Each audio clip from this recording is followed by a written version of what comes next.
Hey guys, welcome back to the shop. In this video I'm going to connect the friction shocks to the front axle and clean up the engine block.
Alright, so I just got finished attaching the shocks here to the axle there, and I just kind of went off of the bolt there that mounts the hairpins and just kind of extended that out with a little stud there and made an adjustable arm there to go down, and it turned out really nicely. I really like the look of that, and I think it should work pretty good.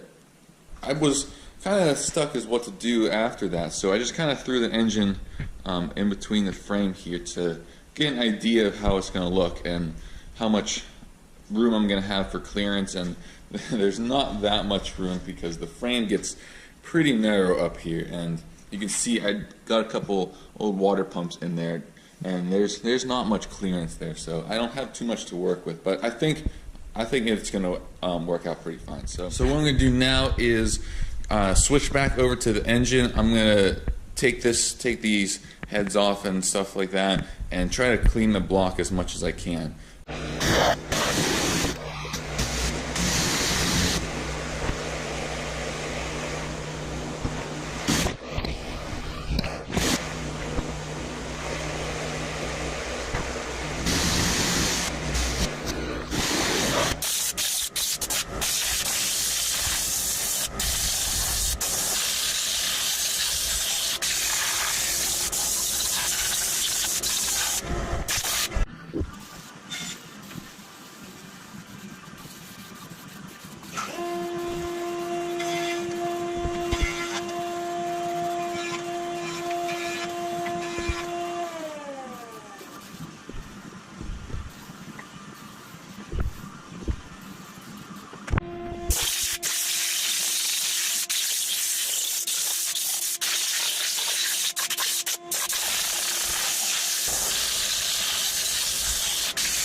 Alright, so I got the engine block pretty well cleaned off here. I also cleaned the oil pan down here. I just pressure washed it to get most of the grease and outside buildup off of it. That just makes it easier to handle, so I don't need to worry about getting grease all over my hands whenever I'm working with this.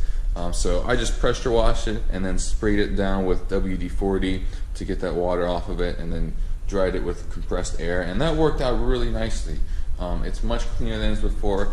It is hard to get in kind of all these little places, but this is plenty good for now. So the next thing is I'm going to need to get this engine and set it in the frame like I had earlier, and then I also need a transmission to stick on the back of it to figure out where that is going to go. And then once I have those two pieces together in the frame, I can figure out exactly where the drive shaft will be, and then I can make some sort of center cross member for the frame to actually make the frame nice and strong. And then from there I can actually build the rest of the car around the drive system. So that's going to be the best way to do it, and hopefully what you'll see coming up in the next few videos. So that's pretty much all I have for you for today. Next video might not come out quite on time since I'm going to be on vacation this next week or so. But I'm going to continue working away at this pretty much whatever time I have. So thanks for watching, and I'll see you next time.